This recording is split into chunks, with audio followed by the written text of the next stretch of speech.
Today, we're looking at a name everyone knows, Helen Keller, but maybe not the full story, the deep transformation. That's right. We're really diving into the source material here, Helen's own autobiography, The Story of My Life, and crucially, Anne Sullivan's letters and accounts. Yeah, those letters give such an amazing on-the-ground view, don't they? Absolutely. You get both sides. Helen's internal experience and Anne's, well, daily struggle and strategy. It gives you this incredible, almost holographic picture. So our goal today isn't just biography. We want to get past the famous image at the water pump.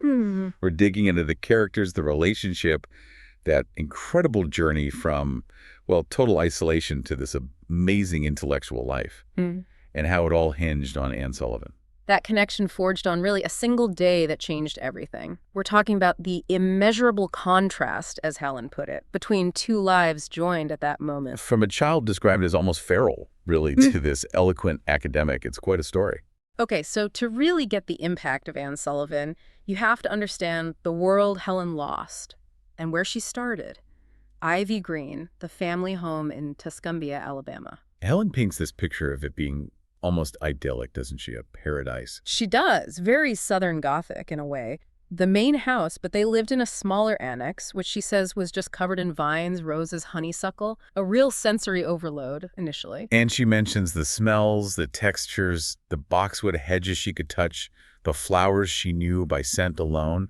She was taking it all in before everything changed. Yeah, and she was developing typically before the illness. Walking at 1 year old, apparently fascinated by the light and shadows, she had that brief, bright period. And then it all just stopped. February, before she was even 2. The change, as she calls it. It sounds terrifying, not a gradual thing at all. Sudden high fever, what the doctors called acute congestion of the stomach and brain. They thought she wouldn't make it through the night. Right, and the family went through that awful waiting period. Then the fever broke. Huge relief, obviously. But the relief didn't last long. No. That's when the awful truth started to dawn. Her mother noticed she wasn't reacting. Not to the dinner bell, not to light waved in front of her eyes. Deaf and blind. Plunged into what Helen called that twofold solitude. And that lack of input, sight, and sound gone overnight, it just cut off all the usual pathways for communication. The years that followed were, well, she called it a long night. What's striking is how quickly that isolation affected her personality, her behavior. It really warped things. I mean, was she thinking, processing, or just reacting? It seems like a mix, right, but without language to structure it all. Exactly. The reactions became really violent, impulsive. She admits herself, before Anne Sullivan, she was this passionate, uncontrolled child. A little tyrant is the phrase she uses. And the family, understandably, probably out of pity and love, they kind of indulged her, didn't they? Which maybe didn't help in the long run. It probably reinforced it, though she did have some communication, very basic signs. Like the nod for yes, shake for no, pulling meant come, pushing meant go. Yeah, and quite specific ones too. Miming cutting bread if she wanted bread. Or pretending to turn the handle of the ice cream maker and then shivering for cold. Her mother got good at reading those signs, you said. Yeah. Which maybe delayed things. Possibly. It delayed recognizing the need for, formal teaching. But the real tragedy was the lack of emotional development.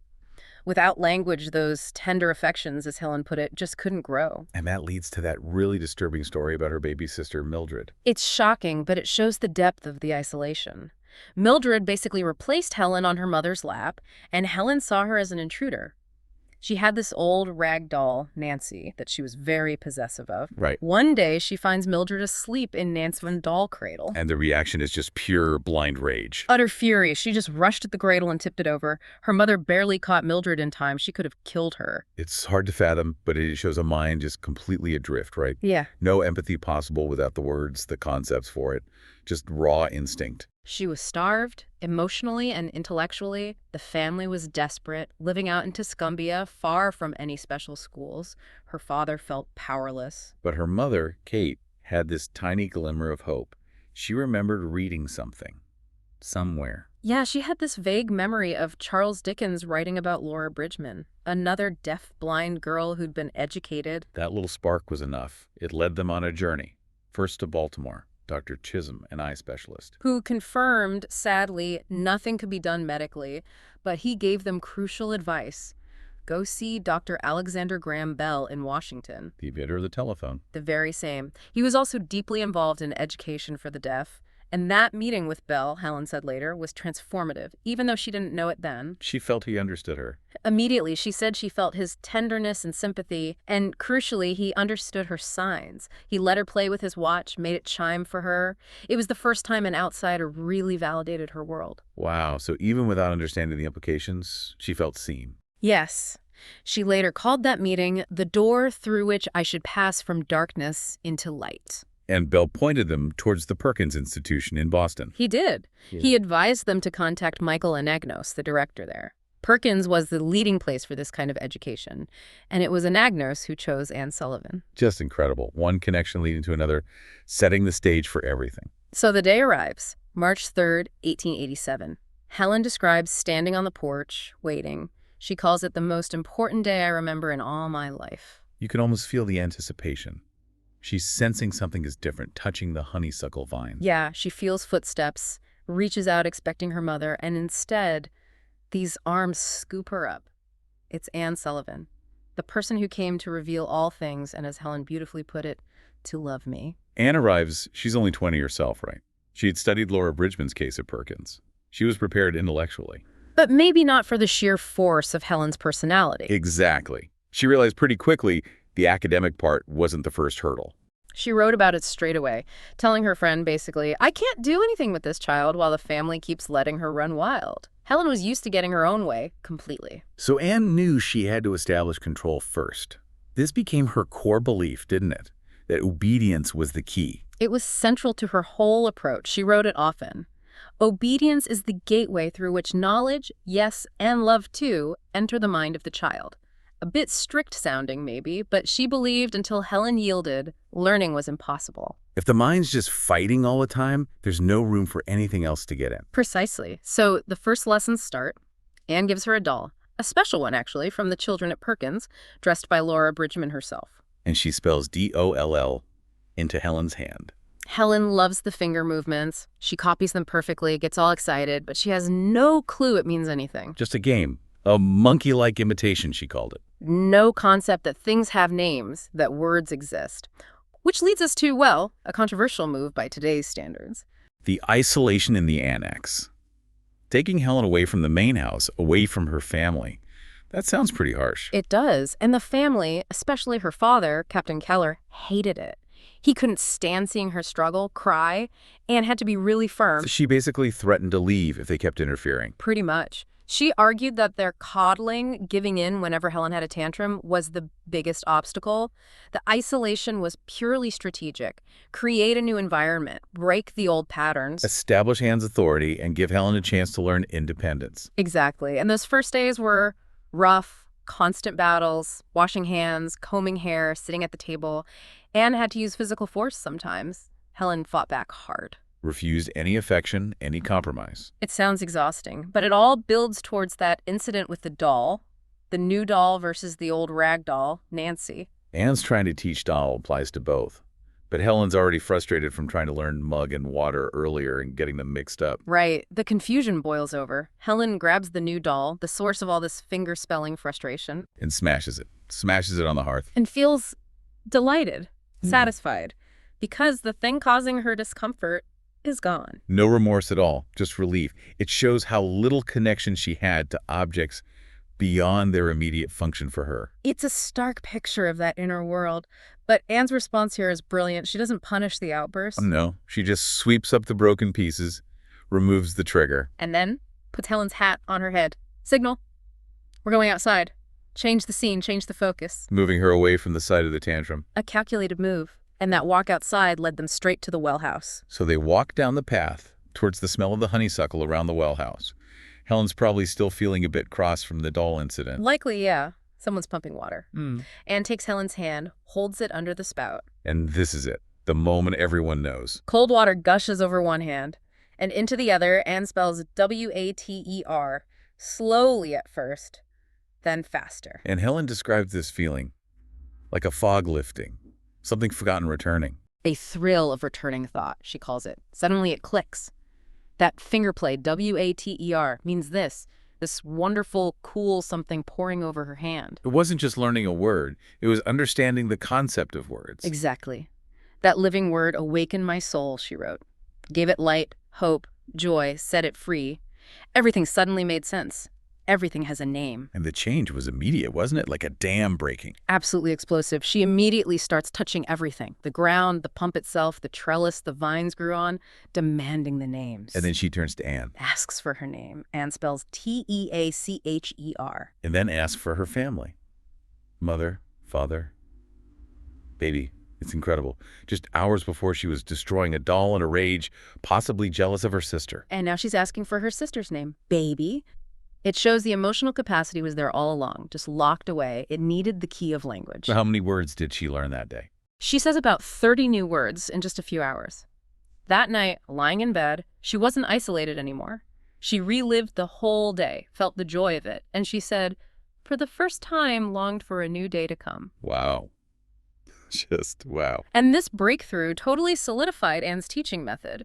She realized the formal, structured approach wasn't right for Helen. She needed immersion, not drills. Right. Her big insight came from watching, I think, a young cousin.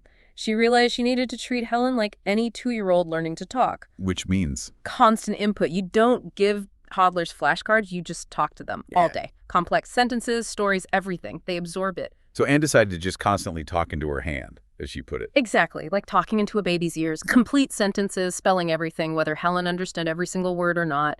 She trusted the process. That constant flow of language, the context, that's what built her understanding so quickly. It was revolutionary, really, giving her language not as isolated bits, but as a living, flowing thing. So after the water pump miracle, that summer must have been incredible. Oh, absolutely. Helen describes it as just pure exploration. Touching everything, learning the name for everything. She said it gave her this growing sense of kinship with the rest of the world, finally feeling connected. And Anne used nature as the classroom, didn't she? The garden, the woods. Brilliantly, she linked everything back to the natural world, finding beauty in, a blade of grass, the smell of the woods, even the feel of her baby sister's hand, making Helen feel like she belonged. But nature wasn't always gentle. There's that story about the storm. Ah, yes, the storm lesson. Quite dramatic.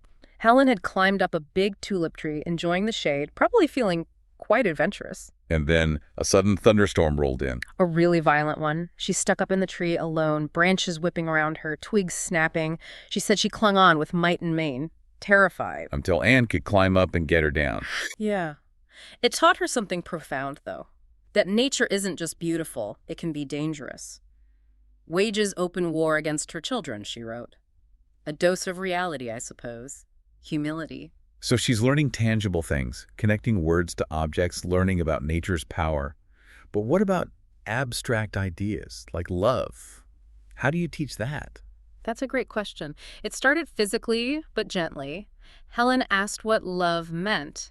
Anne tried to kiss her, but Helen still didn't like being kissed by anyone but her mother. So Anne didn't push it. No. Instead, she just put her arm around Helen gently and spelled "I love Helen" into her hand, linking the word to the feeling of warmth, closeness, safety. Later, she explained it more verbally, spelling that love is that connection between people. Making the abstract concrete through sensation and careful explanation. Exactly. And she did the same with geography. Forget flat maps. They went down to Keller's Landing on the river. And played in the mud. Pretty much. Built little dams, islands, riverbeds in the clay. Helen learned about erosion, land masses, water flow, all by doing it, by feeling it. Then Anne made raised maps out of clay and different materials. So she could feel mountains, deserts, oceans? Right. Sandpaper for desert, maybe rough cloth for mountains, cool, smooth clay for water. She felt the world shape. It's amazing how her other senses just took over. Which must have made something like visiting a circus an incredible experience. Oh, the circus visit in late 1887. It sounds like sensory heaven for her. All touch and smell and vibration. She fed the elephants, felt their huge, rough trunks. Touched young lions. Really? Apparently. Said they were quiet as kittens. Laughed when a monkey snatched her hair ribbon. Felt the weight of the chariots. It was this huge, chaotic, wonderful input of information, all guided by Anne. And she even told the keeper she'd take the baby lions home to teach them manners. Yes, that confidence was already blooming. But learning wasn't always joyful. She learned about loss, too. Through her pet canary, Little Tim. Yeah. She took care of him, felt his little wings flutter when she put her hand in the cage. Then one day, the cat. She reached in, and Tim was just still, silent. That physical absence, the stillness, was her first understanding of death. A very concrete, tactile lesson in grief. And her first time at the ocean was another mix of joy and fear, wasn't it? Cape Cod. She loved the feeling of floating at first. Absolutely ecstatic, that buoyant feeling. But then a wave knocked her off her feet, crashed over her. Pure terror, feeling the ground disappear, being submerged. And when Anne rescued her, her first question was, Who put salt in the water? Classic Helen. Even terrified, her mind is analyzing, questioning the physical world. She embraced the physical sensations, though, didn't she? Like tobogganing later that winter. Oh, yeah. Loved it. The speed, the rush of cold air. She called it exhilarating madness, like snapping the chain holding you to earth, seeking out those intense physical experiences. And all this leads, eventually, to the ultimate unlock. Reading. And it wasn't like the Bible or Shakespeare that first grabbed her. No. It was Little Lord Fauntleroy. That was the first book she read and really understood deeply. She remembers reading it in a hammock, getting impatient when Anne's fingers got tired from spelling. Yeah, feeling that frustration, a keen sense of my deprivations, realizing Anne's hands were her only window to this world of stories. Then she devoured things like Little Women. Which helped her connect with other kids. Exactly, gave her that sense of kinship with girls and boys who could see and hear.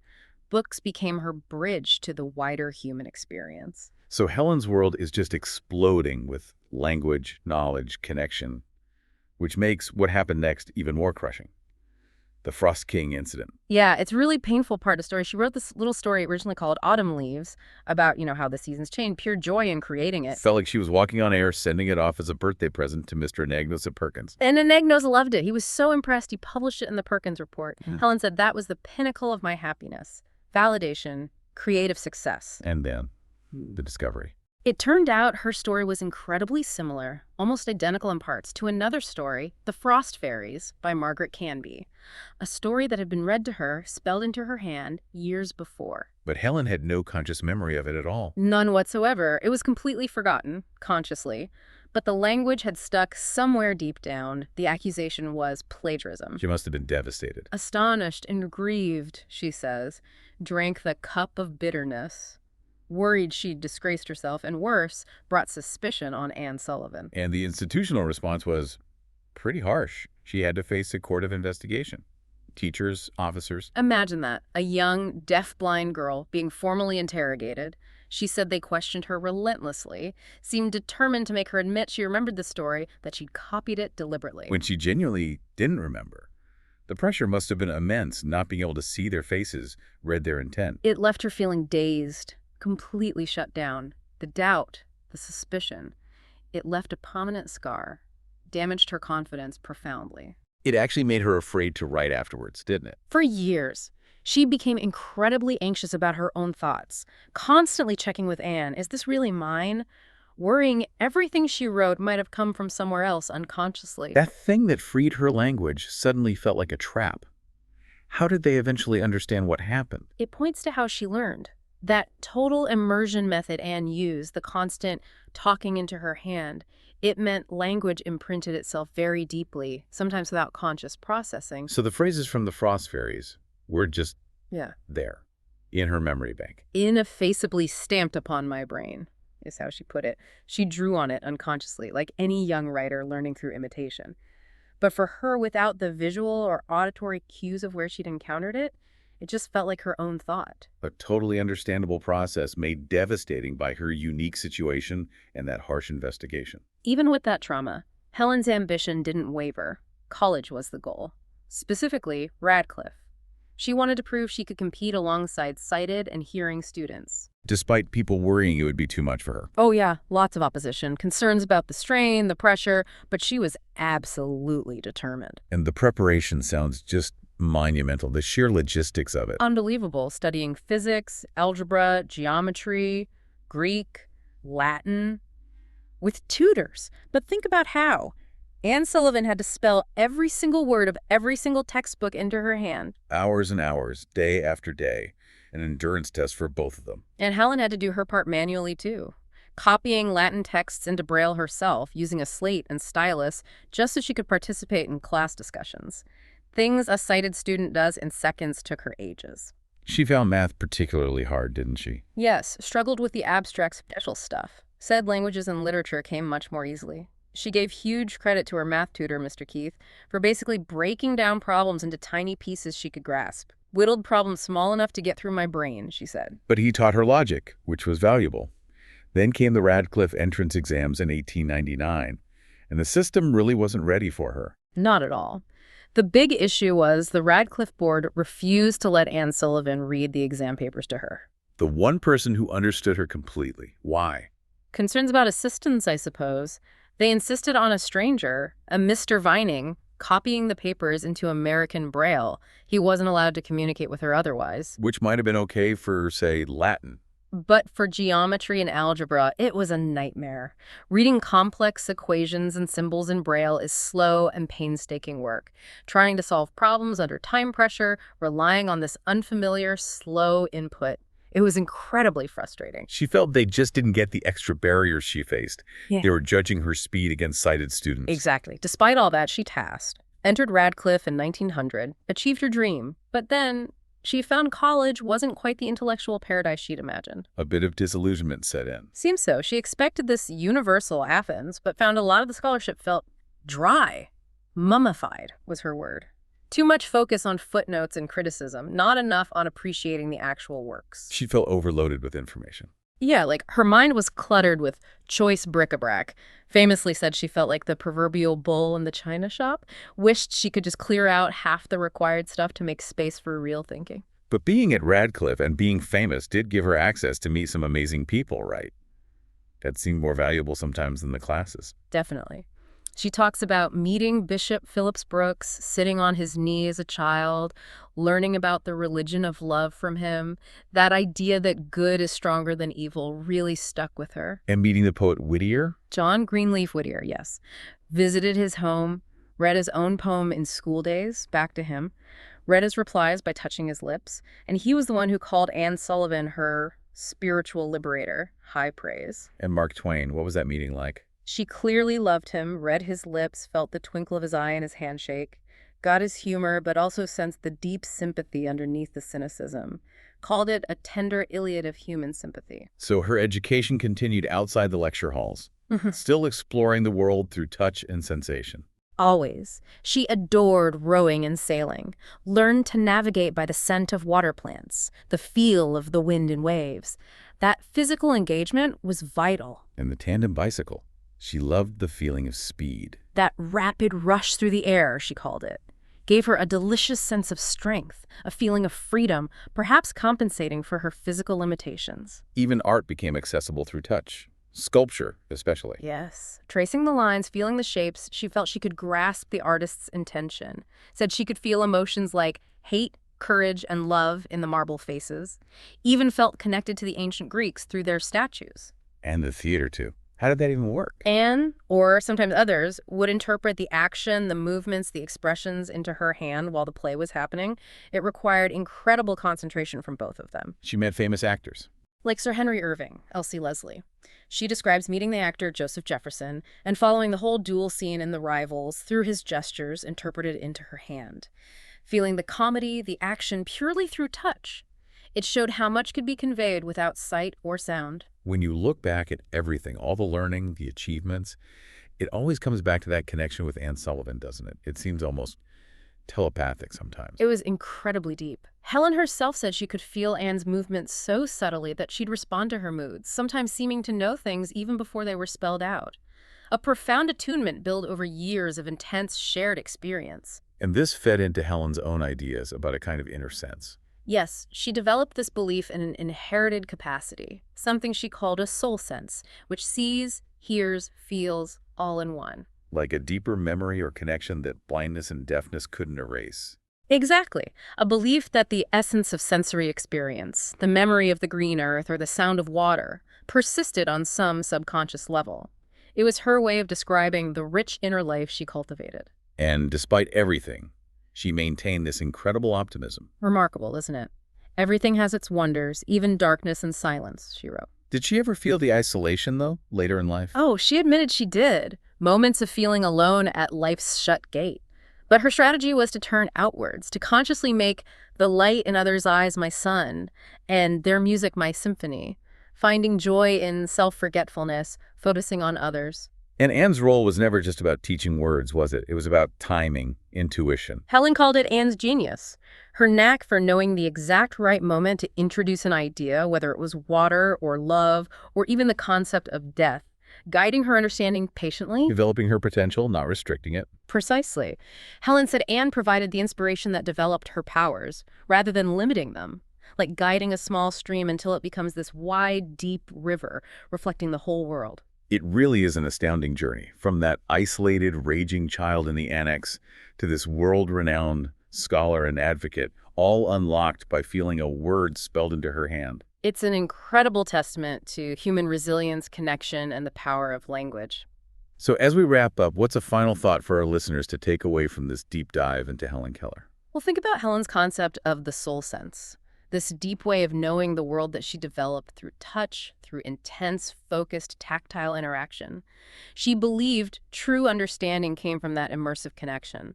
So maybe we can ask ourselves, in our world, which is increasingly dominated by screens, by remote communication, by seeing and hearing things passively, are we losing some capacity for that deeper, tactile soul sense connection? That ability to truly engage with the world and each other on that fundamental level Helen discovered? It's definitely something worth thinking about. A powerful question indeed. Thank you for joining us on this deep dive into the lives of Helen Keller and Anne Sullivan. We'll see you next time.